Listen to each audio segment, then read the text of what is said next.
And welcome to Bonus Bookworms. I am your host, Joe, and once again, I am joined by our guest host, Becky. I am unprepared for this. Okay, well, what book did you pick for us today, Becky, to talk about that you're not prepared for? I walked into the room and he was like, bam, you're doing a podcast episode. As one does. I'm disoriented and I have no idea. Ooh, is that a skunk? No, that's a bird. Never mind. That was kind of random. Our windows are open. I can see things out there.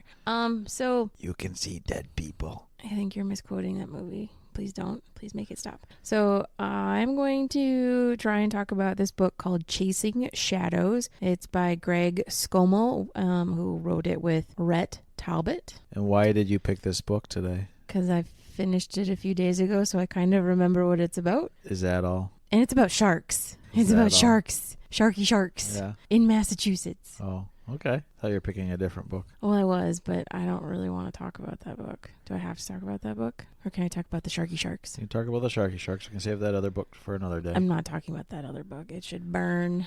You want to burn a book? I didn't say I wanted to. I said it should. It should burn. I think you're splitting hairs here. It's a horrible book. Anyway, if people want to read it, I'm not going to stop them. I'm just going to burn my copy. How about that? Okay. After you've taught it. I don't like you. Why do we put up with him, y'all? Why do we put up with him? My charming personality. Or lack thereof. Hey, you married me. Yeah. What does that say about you? Oh, they know. They know. Anyways, your book. Yes, it's a book. About sharks. It has pages in it, and there's pictures of sharks. and there's a map. There's a map here. Oh, a map of what? Of Cape Cod. Okay. So this guy, Greg, dedicated his life to working with marine animals, most wanting to work with sharks. Particularly one shark in particular, and we'll get there in a moment. But this map is of the Cape of Massachusetts, Cape Cod. I don't know how y'all say that with the weird accent, but in the Midwest it'd be like Cape Cod. Please don't. You're welcome. Just don't. You're welcome. And it has some important locations as well. So Woods Hole, which is a science museum laboratory thing, which is on the Cape. And then the shark attacks from 1936 up until 2018, which I think is when this book was published, but I forget. It was published in 2023. So I don't know if there have been shark attacks since 2018.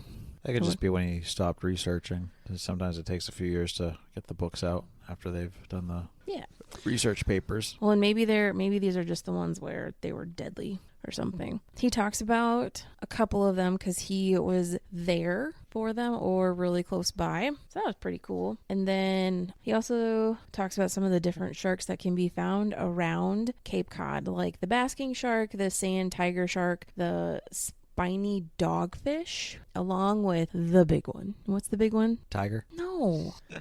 My God. Don't wink at me. I don't know you well enough, sir. Are you going to tell the audience? You know what the big one is. Tell us what the big one is. The great white. Correct. However, the great part is not actually part of their name. Did you know? It's just known as the white shark. Oh. Fun fact. It's also called Jaws. Took place around that area too. It did. Yes, it did. True. There's also thresher sharks and blue sharks and poe beagles. I don't know how you would say it. Anyway, so that was pretty cool to learn about just by the maps. By the maps.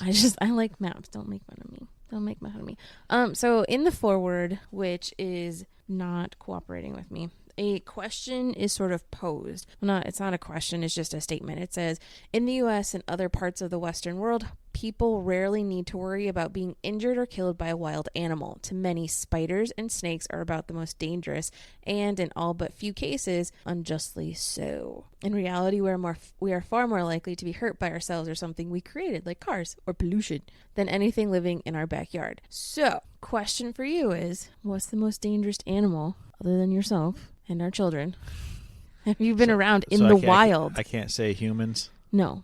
What is the perceived, I guess, most dangerous animal?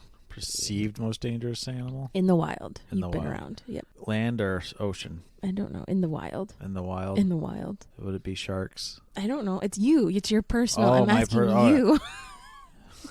Your personal experience, sir. Probably turtles then. Turtles? Explain. Oh, they cause car wrecks. Wow. Well then.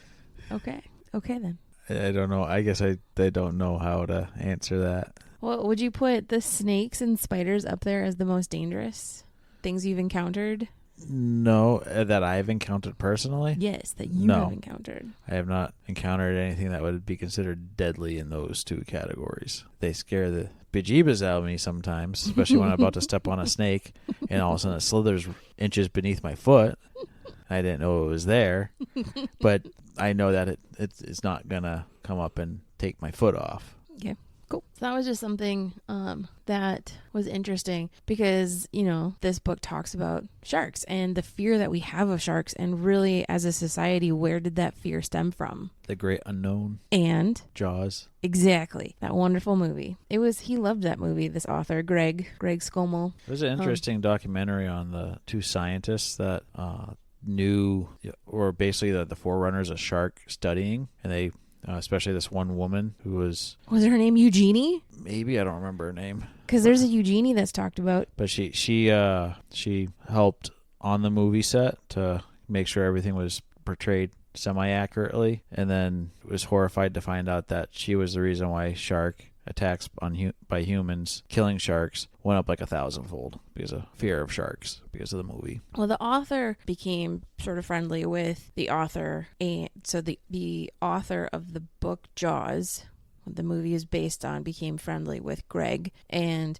has that same sort of feeling. Like, this book that he wrote has caused so much pain to sharks. Yeah, which is too bad because they're really just cuddly fur balls without the fur. They don't have fur. And I don't want to cuddle with one. Sorry. They live in cold places.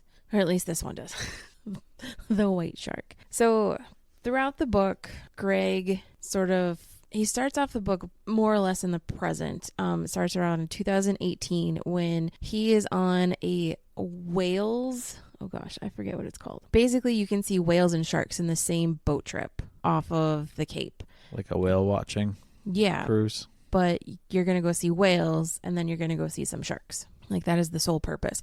And while he is on this one expedition, somebody is attacked on one of the beaches and dies. And so, just as a scientist and being part of the tourism industry, because he also works for Massachusetts Marine Fishies. Yeah, that's a real thing. Yeah, I know. I read about it.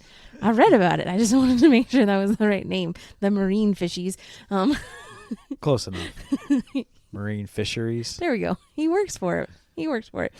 He's torn a lot throughout this book of how to keep people safe, how to keep the sharks safe, but also letting people enjoy the environment. He has no solution. I blame the surfers. Why? They look like seals from below. Yeah. When the sharks go up, they see a guy laying out on a surfboard with arms and legs sticking out, kind of flapping around like a seal, and they think it's a seal, and that's when they come up and whop. But what about the people that are just sort of standing there? Are they out there dawn or dusk in murky water? No. But the Cape has murky water. That's usually what it is murky water, and they're just kind of like, what's this? Take a taste, because most of their taste buds are in their mouth. Most of their senses are in their mouth. So they're just giving a friendly nudge to be like, hey, friend, what are you? Chomp. Yep. It reminds me of that scene in Lilo and Stitch when the alien who loves mosquitoes is like, oh, a mosquito has rested upon me. She's tickling me with her nose. And then a swarm attacks, and he's like, ah, because they all bite him. Anyway. So he talks about that. He grew up in Connecticut, and after watching Jaws, decided he wanted to be Matt Hooper. I've never seen Jaws, so I don't know if I'm saying that name correctly. Guess what we're doing? No. Movie night. No. It's not scary. Don't care. Kind of like Alien. Oh, not scary. That was horrible. That was a horrible experience. So he goes to school at somewhere in Rhode Island, and surprise, surprise, they don't have what he wants. They have like zoology and whatnot, but when was he in college? In the 70s or 80s. Okay. So he sort of does this hodgepodge of classes to kind of get what he wants to get the stuff about marine animals, and he finds this laboratory that works with the Apex Predators program out of the Narragansett lab, which is somewhere on the Cape. I don't know where it is, but it's there. And he works with some pretty muckety mucks of the shark surveying thing. Why are you laughing at me? So there was John Casey, and then there was Harold Wes Pratt and a couple of others, and he becomes really good friends with them, and he doesn't get to really work with sharks a whole lot. Instead, he's more like the bitch. Gets the crap set up, and he does help. Usually works with internships. He helps set up for stuff. He takes the samples that they collect and puts them in places, and he writes the data down in whatever program needs to be written down. So that's sort of his thing for a while. And it was interesting to see how the tagging evolved. And I can't find that spot now. Where were they going with, just size tags, or where to place them, or where to place them and what's materials and how to do it? Because tagging wildlife is always a tricky business, because you want something that's sturdy but not going to change really the profile of the animal, that's going to last a long time, it's going to grow with them. Yeah, and so they thought that looking at how they do it with salmon, they took people who worked with tagging salmon on the Penobscot. That's in Maine, right? I think that's in Maine. I don't know. And they're like, that's not going to work on a shark. Nope. Were they doing something in the gills, right, for salmon? Or the gill plate? I think so. Or they were going to do something where it sort of slid around the salmon's body. Yeah. And they fell off a lot. So then they tried attaching an aluminum tag with a platinum wire to the first dorsal fin. And they thought it was good because it's attached in the middle, so there's not a whole lot of motion. But, it doesn't always work like that. So eventually, and I just have this image of, do you remember in the original Twister, them trying to figure out how to make Dorothy heavier? The flying machine, and then they added pop cans to all the little sensors. Vaguely. Guess what we're having? I've seen it, though. We're talking movies you haven't seen. Same diff. Yeah. Same diff. So they figured something out, and then they basically used a reconfigured harpoon to spear the animal sort of at that top dorsal, where the dorsal meets like its body, which is pretty cool. Mm-hmm. It's like a long tag that kind of trails behind it, right? Well, yeah, and then there's different kinds of tags. There's some that they pop off in a year, and there's some that pop off in 72 hours, just depending on what the research is trying to do. And they usually have trackers to recover them, don't they? Some of them are just sort of like they're out there, and once they transmit their data, they just sort of stir in the soup. They become part of the garbage patch, is what I would guess. Killing all the eels. Yep, and the turtles. Hey, there we go. That's a thing. Shark fishing did not actually become like a huge thing until a TV show by ABC. ABC and CBS, I think, were the forerunners of reality TV show, right? They got us into it, aside from MTV. Like Survivor and stuff? Yeah. Yeah. The Bachelor. Well, ABC wanted to do the American Sportsman show, and I have memories of this show on TV and finding it so boring because I'm not a fisher person. It's just people fishing. It's just people fishing. Like a competition. Yeah, and trying to reel in bluefish and tuna and sharks. Now we have Charlie Moore on Nessun. I have no idea who that is. Oh, he's that weird guy, isn't he? Yeah, you see his commercials all the time. Yeah, and I'm always like, who is that? And you're always like, it's Charlie Moore, only you say it in the weird way. Anywho. So they talk about how this television show was sort of like the thing, and the plan was to chum up white sharks to tag and film. To chum up means to spread out chum. Entrails and chunks of bloody flesh and all the yummy stuff. Yes. However, miracle of miracles happens, and a whale dies. And so all of the sharks are like, free food! And so Jack Casey and his team go out there, and the National Marine Fishery Service, quote unquote, gave the whale to Jack's team for the research. Because the government did not want the whale on the beach. Don't know why. They've done this experiment with dynamite. It never ends up well. I like the video where some guy in just a yellow suit just like poked a little hole in a whale, and it was bad. It was bad news bears for that poor guy. A little tangent here. I was watching a nature documentary about the deep ocean, and one of their cruises down, they actually found a dead whale on the bottom. Yeah, they're called whale falls. Yeah, and it was being eaten by these leech worm-like creatures, like a meter long. It looked like squiggling hair. There was just so many of these things. I love to watch videos like that. It gave me nightmares. Really? Yeah. I think they're so cool. Did you watch this one? It was Probably. creepy. Yeah, like you want horror movie stuff? That is the stuff of horror movies. But see, I don't think those are creepy. I think they're so cool. Like, this animal has figured out without plastic, without metal, without GPS. Well, they don't even know where these things come from. They just kind of appear whenever a whale is found on the bottom. I know. Isn't that cool, too? No, it is creepy as all get out. Like, let's forget about the frickin' aliens. Nobody cares about them. They left us. They've seen what we're doing, and they're like, no, bye. We're going to leave them to their own devices. Get the Cylons on. Do we need to have you stop watching Battlestar? I have no idea what's happening in that show anyway, so it won't make me cry. So Jack and his team take this whale out to sea, and the sharks follow. And so then they have a special tag that they put on, which was going to be followed through acoustic telemetry. Okay.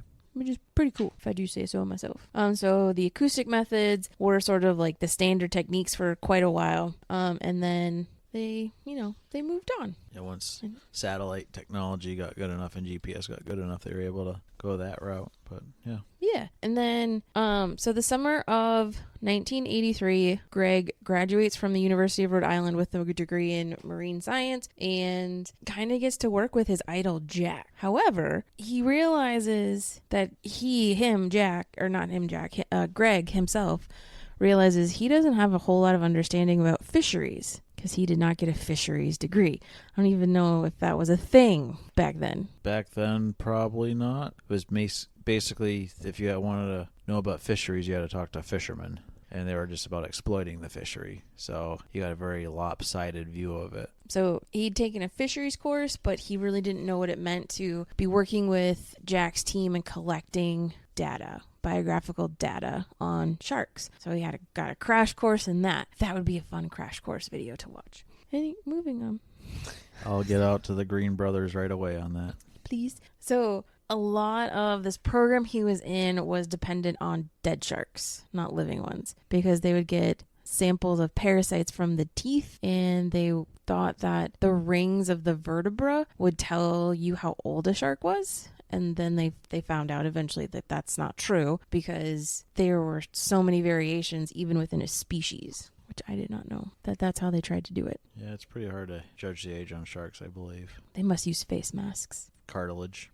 Lots and lots of cartilage.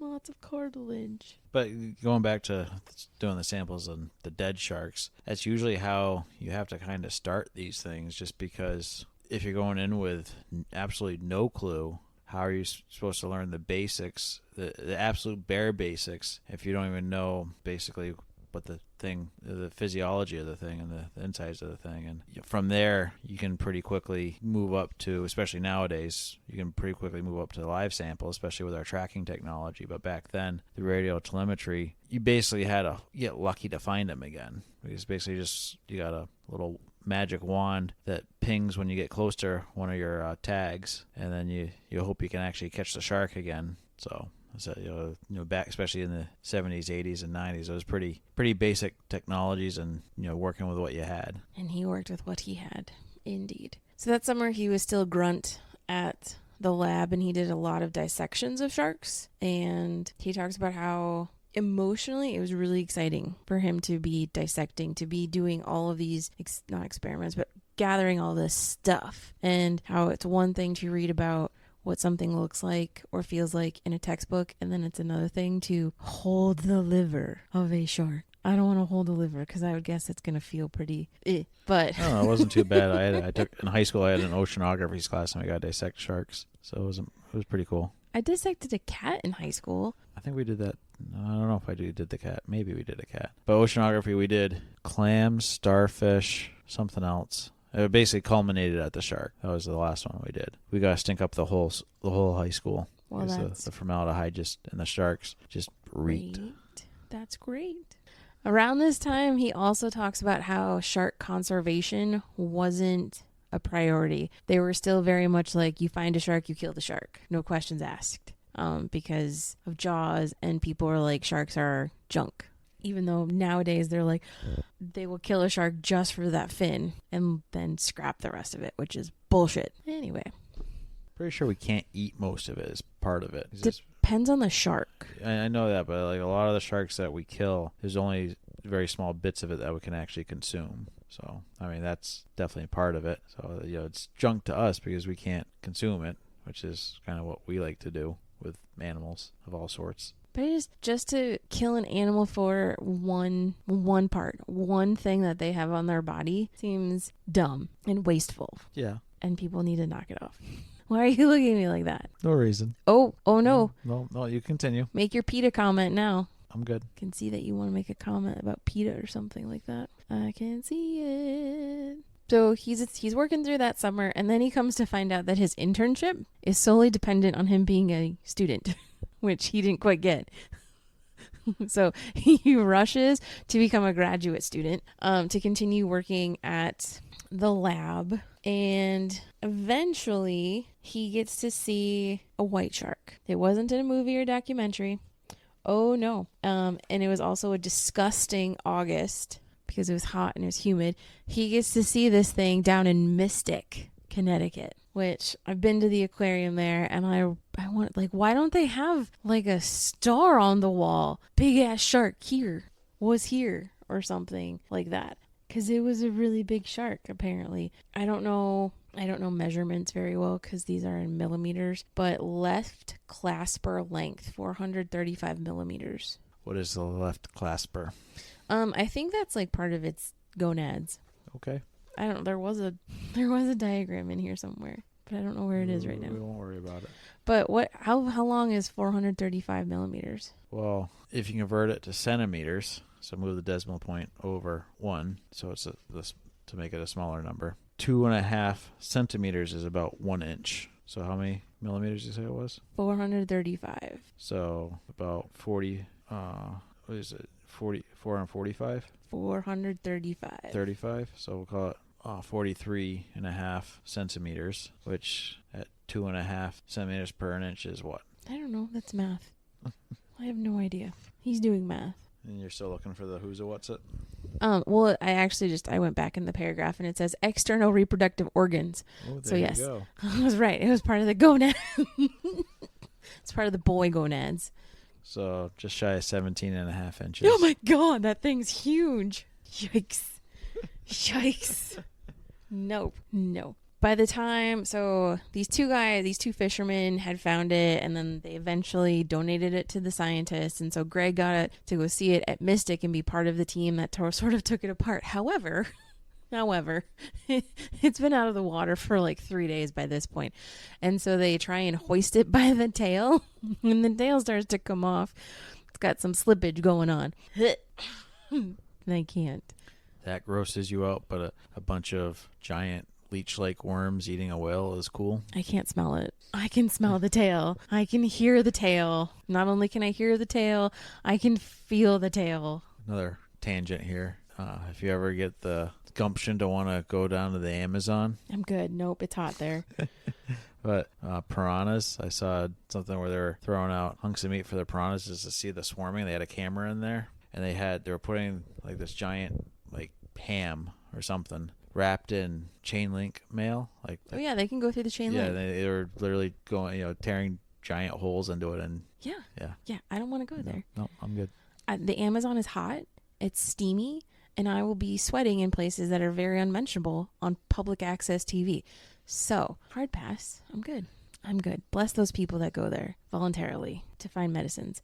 So they cut it all up and they get their data or whatnot, and then they bury the shark. Like, how cute is that? They bury this massive shark with 17-inch claspers. I don't know what those are for. I'm just going to guess they clasp onto that female. Poor thing. And they So they bury this shark under the sun or with some marsh grasses accompanied by the strong smell of salt air. So yeah, that was very, very, very nice. Don't you think? Don't you think? So there's more about dead whales. I love me a dead whale. I love those videos when they show the sharks just like tearing into the sucker. It's disgusting because I hate how it sounds, but I love to watch it, so I watch it without the sound. I can't watch most nature shows because of the stupid sound. Did you like watching the videos where dolphins and sharks fight? No, I have not seen those. Go sharks. Dolphins are assholes. Oh, no, the dolphins usually win. Fuck. They know the shark's weak points. they like to nose butt them right in the gills. Oh, So that's mean. Chuck them in the air, sharks. Just chuck them. Nobody likes them. They're mean. I had to explain that to somebody once. And then I had to explain why they were mean, and that was worse. how'd that go for you? Well, kind of gleefully on my part, because it's kind of fun to pop that bubble, because I'm an asshole too. Anyway, so at the beginning of every chapter, it sort of has this imaginary storyline of various sharks, which is kind of cool. Just to think at this random point of time, this shark was possibly picked up by a thing, an acoustic, by satellites, whatever, and was doing something. So, fun fact, sharks don't have tongues, which kind of blew my mind because I don't know why I thought most animals had tongues. I guess I never really thought about it, but yeah, I guess most fish don't really have tongues. Really? Yeah. Do lobsters? I don't think so. Clams are just a tongue. Well, it depends on the type of clam. Sometimes they look like something else. They're penis tongues. I'll say it. And then they also don't have external ears. They have inner ears. Makes sense. They are underwater. Mm-hmm. They're not necessarily hearing like we do. Which is why nature shows bother me, because when they zoom in on the frickin' ants eating the leaf, I don't need to hear it. Don't. It sounds like 10,000 people smacking. Don't do it. No wonder people are mean to you. You're the only one that's mean to me. I mean, really. Mm-hmm. Sure. Anywho. So again, I was thrown this thing. Another little story that might make people go, oh my God, sharks are evil. But I find it so fascinating because it's so horrible. So the beginning of chapter 10, the little story is about a shark, a female shark, who's just minding her own business and smells a whale and smells blood in the water. And chapter 11 starts with that same female following that whale, trying to figure out, why is there blood in the water? Why do you think there's blood in the water around the whale? Gave birth. Uh-huh. It eats the baby. Yummy. It eats the baby. And I'm sure people reading it would be like, oh, that's so sad. But I'm like, that's the circle of life right there. Well, it's like the demon monkeys the other day when we were watching the nature documentary. The polar bear's trying to catch the seals, and the demon muffins are screaming and crying and cheering for the seals. I'm like, the polar bear! The polar bear! The polar bear looked so sad. Oh, it looked so sad. But yeah, I guess the one thing that was sad about the mama whale, she had no chance of defending her young, particularly because one of her fins was wrapped in a rope from a Canadian crab pot she dragged south from the Gulf of St. Lawrence for over a year. Damn those Canadians. Right. They have one malfunction. Probably a French Canadian too. Dumb. Anyway. So then it goes on. So he puts in for a job opportunity because the Commonwealth of Massachusetts is like, oh, hey, we should probably get people who know something about marine life out by the ocean. And he gets... We do have a lot of ocean out here. Right? So he gets, he's on the vineyard. He gets stationed on Martha's Vineyard. Martha's Vineyard. Sure. He's going to go talk to the Kennedys. Okay. Right? That was the island they were on? I think so. Or was that Nantucket? Anyway, doesn't matter. Nantucket's where all the whalers left. I don't know. I'm not from here. So he becomes the person, and he creates good relationships with fishermen, and together they try and figure out how to track sharks. He becomes really good friends with this one guy named Bob. ubiquitous Bob. Bab. Like everyone's name is Bob here. If they're old and they're into fishing, it seems, or hunting or whatever. And so Greg and Bob come up with this really cool thing where they use the refashioned harpoon to tag the shark. And they, I guess I never knew on boats, the long thing that sort of extends over the water in the bow is called a pulpit, but it makes sense. Yeah. I did not know that. Did you know that? I think it's one of those things I've heard but forgot, but now that you were saying it, I was like, okay, I kind of knew that, or I've heard of that before. You've heard of it. Yay, he's heard of something. So Greg then, he tries to get the community involved. And then at this point, they're also starting to see, oh, there's not a lot of sharks in these fishing tourneys being caught. There's less and less every year. And the purpose of them is to literally catch sharks. So your fishing tourney is SOL if there are no sharks to catch. And so they're really trying to tag all of the sharks. And it doesn't matter what species. They really wanted to focus on basking sharks. But if they get a sand tiger, if they get dogfish, if they get a white shark, that's great. Because they just want to see what the population is. And then the seals come.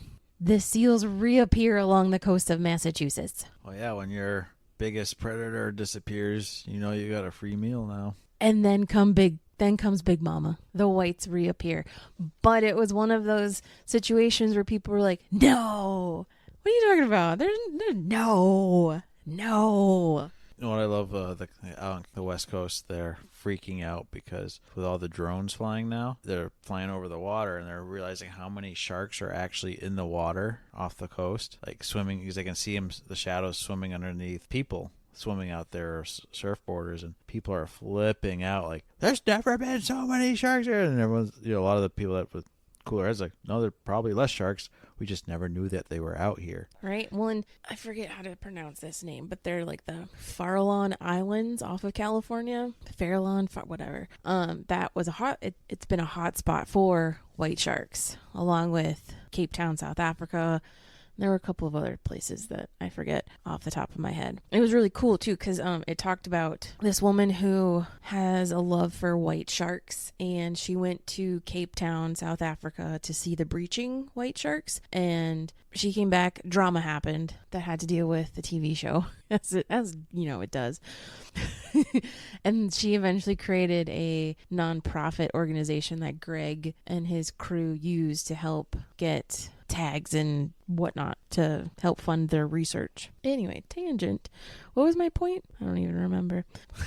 Greg's on Martha's Vineyard, right? He's kind of by himself out there. He's probably looking like a crazy man, right? I don't know. A lot of those people out there are kind of off. They got enough money they don't have to look normal anymore. He works for the state. He doesn't have that much money. Are you hiding something? Depends on what part of the state you work for. You picked the wrong end. I did. Anyway, so there's denial that the sharks are there because the numbers are so low. But then the seals come. And as more seals come, more people who are like the demon muffins who are like, oh my goodness, it's a seal, come flooding in. And so there's more tourists. And then the locals start to notice things probably more than the tourists, because the locals are going sort of in the backwaters of places. Well, they're just going to see the day-to-day stuff over a whole summer instead of 1 week out of a year. Yeah, that too. But they're also going into, so like on the Mississippi, like there were sloughs and whatnot in lakes and ponds on the river that only locals knew about, right? So at one point, a white shark gets trapped in one of these quote unquote backwater lakes, and they name her Gretel. Much to the chagrin of every professional in Massachusetts, like fisheries person. The commissioner of the fisheries or whatever is very disgruntled that this shark has been named, because they're still in this sort of like, what are you talking about, sharks? Sharks, what? So it was this very harrowing rescue because Gretel was in this pond thing and it was super, super shallow. And as you know, sharks need to continuously swim or they don't breathe very well, which is unfortunate, I feel, right? Breathing is important. To some people. So it was really difficult because at low tide, there was only a small area she could go to. And they saved her, but she wasn't quite smart enough to figure out, like, hey, maybe I shouldn't go back into this spot. And she kept going back to the spot. And so they had to be kind of mean to get her out of there. And then there were a lot of instances of, as the white shark population in particular rebounded exponentially on the Cape, that people were like, they're not here. What are you talking about? There were these two women in their 20s who went out one evening, and earlier in the day, a woman had reported seeing what she thought was a white shark. But it was like poo-poo, like, no, it's not. No, it's not. So then these two women go out on their seafaring kayaks, and they're locals. They're not Joe Schmo from Idaho wanting to be out on the Cape, right? And they come across some seals, and then one kayaker's kayak gets bumped and she's tipped. Luckily, she gets out and back into her kayak, and they call for help because they're like, what the hell? What the hell? The one paddle is gone. Like, they're stranded basically. And so they call the harbor master, and again, even as they're being helped out of this situation, everyone there is like, it wasn't a shark. It wasn't a great white shark. And then they get Meanwhile, them. Jaws comes crashing out and almost sinks the boat. Well, that's pretty much what it feels like, because as they finally lift the kayaks out of the water, there's evidence, and there's photos of the shark bite of the one whose kayak got bumped. And everyone was like, oh, sorry, my bad. And at that point in the chapter, I was like, and this is why women would choose the bear. Because the bear's gonna believe them. Anyway. But that was the whole thing, is they chose the shark even because they didn't believe the shark was actually real. So I don't know. I think your metaphor is falling flat here. Whatever. People understand what I'm saying. And so his last couple of chapters are, and there's no clear-cut answer, but it's about how do we mitigate the issues that are going to arise as the shark population increases, because tourists are dumb, right? Like, let's face it, they're gonna see the flags at the beaches that have flags, and they're like, sharks around, and they're gonna be like, oh my god, let me get my Instagram people up. I think you're giving too much credit to the locals too, because I think a lot of them are kind of dumb, as evidence of these two women that went out there in their kayaks to go play with the seals. They didn't want to play with the seals. That was not their goal. They were kayaking, minding their own business, and there were seals. It's sort of like, likely story. That's why would they? My God, I don't like you. This is why we choose the bear. Anytime. Another fun fact. So, what kind of blood do fish have in general? I mean, what kind of blood? Warm or cold? Cold. Not the great white. The great white is warm-blooded. Okay. I just thought that was cool. Do you know what color crabs and lobsters bleed? I don't care because they're gross. Green. Because their blood's green because it's copper-based instead of iron-based. They're icky and they smell bad. They taste amazing. I have no remorse when I see a bird going after one. Unlike the one demon muffin who was like, it's eating a crab. You guys missed the massacre in Maine, though. It was quite sad. It probably was not. I probably would have been doing a dance. Crab parts everywhere. Sebastian deserved to get boiled. Sebastian was already boiled. He was the wrong color. Here's a fun fact. FBI apparently had to do a stakeout operation. I forget exactly what they were doing. I think it was trying to track drug dealers coming in off the coast of Maine. So they went out there to pretend they were lobster fishermen. So they'd actually have to go out there, collect traps, and look like they were actually collecting lobsters. Everybody knew they were fake. You know why? Because they smelled good? No, because all the fake lobsters they brought in on their traps were red. There you go. Do your homework, people. Do your homework. So, the end of this, the great white shark has rebounded in numbers off of Cape Cod, which is really good. It means that somewhere, somehow, some way, the efforts into restoring the balance of the fisheries is working in some way, which is then butting up against capitalism, naturally, right? Because the tourists bring money to the Cape. And that's sort of where he left it is, we did a really good job. And how do we make sure that both going forward survive? Well, I think we're finding that happy medium. I know a lot of animal rights advocates scream when managers go and saying we have to actively manage these populations, in which often can mean going in and killing certain animals to prevent the swings that you would naturally get. So like you said, when the seals suddenly came in and the shark population exploded, a manager would say, hey, if this population explodes too rapidly, that will crash the seal population, which then will crash the shark population, and you'll have this up and down thing, and if it gets too radical, both will end up going extinct, essentially. So we're trying to flatten that curve as managers, while also knowing that there's other uses for either the seals, the sharks, or some other resource in that area that some other interest groups are interested in, and thus so you're doing this balancing act. So a lot of people get really uppity when you say, we have to actively manage these things. We come into this with a force a lot, logging and whatnot, where people are like, why can't you just let the trees grow? I was like, well, because there's other uses for this land, this resource, or like the Montague Plains, they were trying to bring back a butterfly population. So they cut 90% of the trees down to create a different habitat that the butterflies would be more interested in. Did the butterflies come back? They did not. That was a failure.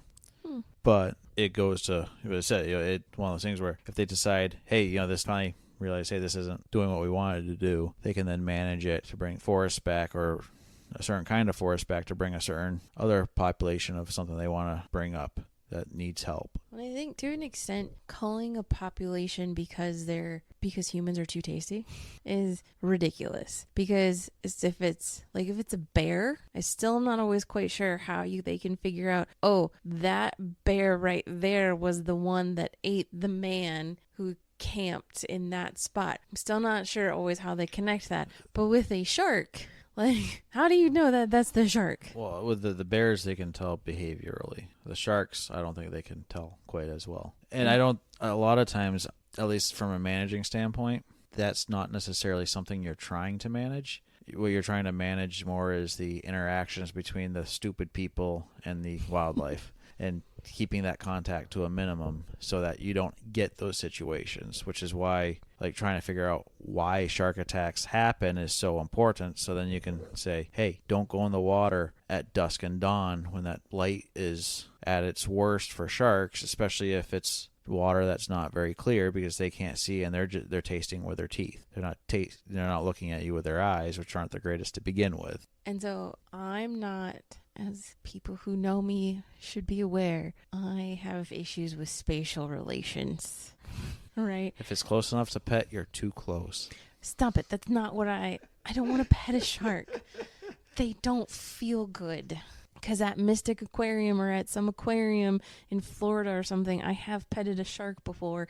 It was one of those dog sharks. It's like the little ones, and they don't feel good. They feel like livers, which is why I also can't feel a liver fresh. They're just too squishy and marbly at the same time. They're squishy marbles in it. Nope. Okay, so spatial recognition. So I don't know how. So you have the Gulf or you have Cape Cod, right? What's the inside called? Is that Cape Cod too? What is the inside of the Cape? The whole thing Cape Cod? No, the Cape Cod is the landmass. Okay. So it's going to be a bay of some sort. I'm sorry. The Bay of Pilgrims. The Pilgrim's Folly. Anyway. We'll go with that. Okay. So you have the Gulf of Maine, and then you have the Pilgrim's Folly in Massachusetts. And we like to go to sort of where the twain shall meet, right? Sure. We go to Massachusetts North. Yeah. Sure, we go to there. I wonder how long, I'm sure they're there now, but I wonder how long it's going to be before there are more encounters with sharks at the beach we go to in particular. Again, I'm sure they're there. I think the beach we go to in particular, it's not exactly... Well, there aren't any seals. Yeah. Well, I was going to say, it's not a great habitat for them. It's very shallow for very long. And granted, I get it. You only need knee-deep water, and you can encounter an average-sized shark that could take a nice chunk out of you. But as I said, there's not a lot of shark food in that area, something that they would go after normally. Which is so crazy because you go, 10 miles, 15 miles up the coast, and there's a seal population. Which is where the sharks are going to be, because they got tasty snacks hanging out on the rocks. I am a snack. I got in trouble once from middle schoolers by saying somebody was a snack. And they're like, you can't say that about people. I'm like, oh. Anyway. But it makes me think about what are we going to see in the next few years as we go to the beach that we go to. Like, we have never at that particular beach seen, and you are up running at the crack of dawn, so you would see some of this. We have never seen a whale washed up, a shark washed up, a larger fish washed up. Well, the wash up creatures, that's pretty rare. That's not something that you're going to see normally anyways. That's once in a or twice in a lifetime kind of thing. I want to be there after it's gone pop. Not while it's going pop. No. I mean, I'll be there while it's going pop, just maybe on the other side of the pop. Oh, these things can go for a long ways. Like they've had it where they've gone hundreds of yards, chunks of whale meat. Right, but it's going to go in one direction, right? No, it's like a yuck. It's a raining whale. Yeah, in a semi, like a circular. It's a raining whale. Hallelujah! It's raining whale. Some of these chunks are going to be big enough to like crash into the roof of your car. Yeah, well, I figured that. A whale is a very large animal. I am not so special as that. I don't understand that. Anyway, I don't know. There's a lot of rambling about this book, but I really liked it. It was interesting because you work with trout, which is a very different fishery than sharks, than dolphins, whales, etc. That is a true statement. I know, right? Fact checked, 100% there. And when I was in high school, I had this weird, for about like 6 months, weird thing where I was like, I want to work with marine animals. And then... Didn't you want to work with dolphins, though? Probably. No, I wanted to work with orcas. Okay. They're also kind of assholes. Yes, but I knew that, and I accepted that because they were never pretended to be anything else, unlike the dolphins, which always portray themselves as to being cute. Orcas are like, I'm a mean motherfucker, and I don't care, right? Anyway. Right. So I wanted to be that, and just I don't know if I would have done what half of what this guy did just to work with sharks. Like, I was not that desperate to work with orcas. It's a lot of math. Obviously. Yes, it is a lot of math. Which, when you transpose numbers on the regular, is very difficult. Don't make fun of me. Okay. The numbers move. Stop. You're mean. Stop being mean. I didn't do anything. That's going to be I'm my just new... sitting here waiting for you to It's going to be my new insult is I'm going to tell people they're dolphins. Okay. And they're going to think, oh, that's so cute. But really, haha. Anyways. Your sass is not needed. So do you have questions about the book or anything? I don't know. I don't seem to have any questions right now. It definitely sounds like an interesting topic that would be fun to read and learn. And I read it at a beach. How fun was that? Mm-hmm. Isn't that the one that the mini demon muffin wanted to read? Yes. The baby demon muffin picked this book out because it had a shark on it. She's going to become a shark biologist. She's going to be a shark. What are you talking about? She's going to make a shark suit, like a legit full-on. She's going to breathe through the gills. It's going to be like Silence of the Lambs type scene, except only with a sharks. Shark. Yes. Yeah. She's going to be like that fisherman on Cape Cod who got swallowed by a whale and was like, WTF, mate? Only she's not going to be like that. She'd be like, I'm home. I'm going to say a really bad Kevin Smith movie, The Walrus, where the guy's turned into a walrus. Dear God. Why? I can only imagine. I think it was supposed to be a psychological thriller that was just campy and bad. Okay, have people not learned about turning into things? Like Kafka, it did not go well for that person. The Fly with Jeff Goldblum, it didn't go well, right? Stop turning into things. Mm-hmm. Well, is there anything else you want to say about the book? I liked it. It was good. This is what happens when I'm just told we're doing a podcast episode. I gave you plenty of warning. Yeah, like a day. You knew for like 2 weeks that we were going to do a podcast. I did not. You did too. I did not.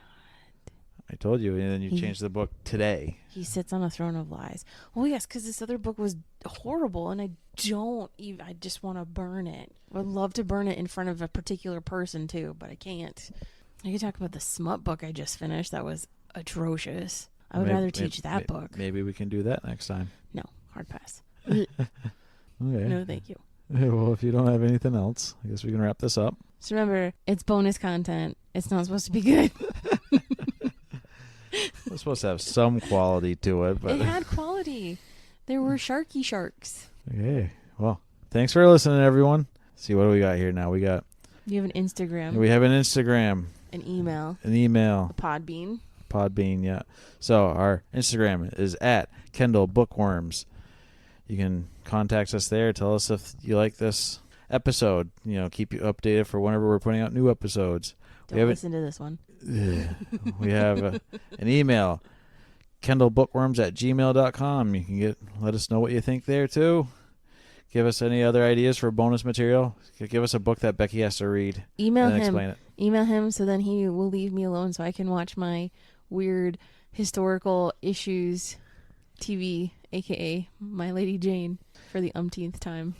Yeah, we are on all the major podcast apps, as you probably already know. We have a YouTube channel. Dear God, help them. It's audio only, but if that's the way you prefer to listen, you can check us out there. Alex has some books on Amazon. Go check it out. The link will be in the description. He has to make money to feed himself and his wife. Please do. Yeah, he has 20 children to feed, so please help him. What? They added a 20th? Since when? And let's see, what else do we got? I think that's about it. Spotify. You usually talk about Spotify. Do I? Oh, yes. Please like us, rate us, whatever on Spotify and Apple. I usually put up some sort of question or poll onto Spotify, so you can leave some love there if you would like. If you give him 5 stars on Spotify, he'll cry. Yeah, it's a pretty rare occurrence, but we can definitely make that happen. Again, remember, y'all, I'm an asshole, and I want to see it.